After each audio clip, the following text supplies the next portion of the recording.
I personally think telling a story is the most fun part of a fight sequence. It's just something I find myself enjoying. It's like dance, but more intricate and harder. Die, man! No, I did it! Oh. You're not worth it. Anytime I can weave a story into a fight, it's the best part of it. In high school, I took a handful of small classes about it, just as workshops whenever we went to like different festivals and things for theater. And then my senior year, I got a job with a place and they asked, hey, are you a stunt coordinator? And I said, absolutely. And then I learned how to be a stunt coordinator after I got the job. So practically, like realistically, about 2 years I worked there. And that's what I did for the most part, is I coordinated stunts and choreographed fight scenes and stuff like that. It was a lot of fun. I found myself doing mostly stage stuff, which is formatted so differently than on camera. Because on camera, you have to work the camera and the cameraman into the scene. Here. Otherwise, the action can't be captured correctly and at the right angles. Yeah. You're gonna go over my shoulder, and whenever I do the twist, you're gonna turn. Whereas on stage, you have a wall of, you can't do something suspicious past the, like in this direction, or people will know. And doing violence in a safe way is like the key to a lot of shows. Jerk, yeah. And just a little jerk. 3, 2, go for it. Think any Marvel film. Imagine if they actually like hit each other. They could do so much fewer takes, you know what I mean? It'd be so much harder to film if every time you film Captain America, he shoved a shield into somebody. You know what I mean? I met Teo earlier this year when I first joined Humor Code. We worked on 2 parody shows together. It's always interesting to see what ideas he has for the different scenes that he's given.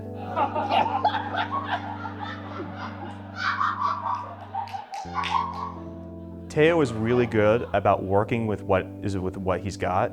So he'll take, like, even if someone is like super inexperienced or doesn't know what they're doing, he's really good at like showing them how to do it and how to do it right in a way that's not condescending.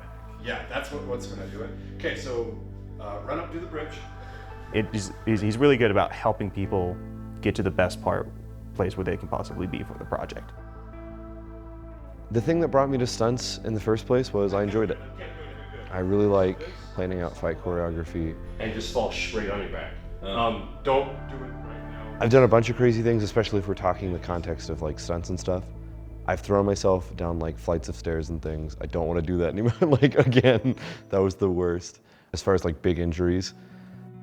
Something I worked on pretty recently actually was a school production, and we had a guy throw another guy over his shoulder, and he like landed on his feet, turned around and like kicked him. Now, one of the nights we did that show, the guy who gets thrown over the shoulder, lands, and he stops for a second, and everybody can see like he like hurt himself falling, and he gets up and they keep doing it, but he's much slower. For the rest of the show, he's much slower. And he has like dancing to do, like he has a lot to do after that. And he gets off stage and his knee is swollen really bad. And about a week later, we come to realize he broke his kneecap in half. And like a trooper just went for it for the rest of the show and was fine, I guess. And he's healed up since then, but that sucked because it seemed more or less unpreventable because we had practiced the stunt a ton of times and he had landed it perfectly. But in the adrenaline of doing it on stage, we just went a little too hard.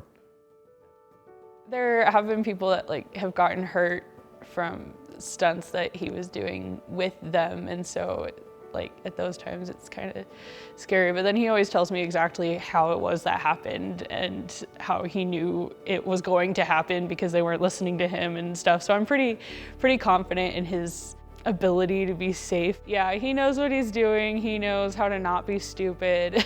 And that's like, I guess the biggest thing that I've picked up on with the stunts is just common sense and following rules and knowing your limits. And he's pretty good at that. There you go. You're gonna, yeah, perfect. Just one step back, stumble with your head down, and then really go right back. I've always been bad with people, and so I always wanted to get better at it. And so by the time I started high school, I started getting much better working with people. I did theater so that I would get better at working with people. And I tried to pay a lot of attention And as such, now I'm really good at working with people. I talk a lot. I'm very clear with the way that I talk. I'm concise. I help people understand their own points of view and my points of view. So I never knew what I wanted to do growing up. A lot of kids have the, oh, I want to be a firefighter or whatever it is, and they pursue that goal and they really are excited about it. I went back and forth between like 4 or 5 things. I enjoy fight choreography. I enjoy stunts. It was a job I had. And I thought about doing theater for a long time. And then in the end, I just decided I'm better suited for psychology. I'm better suited for helping people in that way than entertaining people.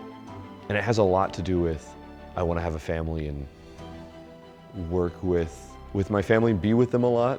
And within the theater, within show business, you don't get that. It's late nights, early mornings, which is great. Like, for all the people who enjoy it, it's a really strong passion and they should pursue it. Eventually I settled on, I want to do psychology. I've always been doing it, or I've been doing it for a long time anyways, just talking to my friends through problems. I could totally do this as a job and I think it would be really fun. And I think I would really enjoy it because I love the feeling of people getting it, people being happy and understanding what needs to be done to change their life, you know what I mean?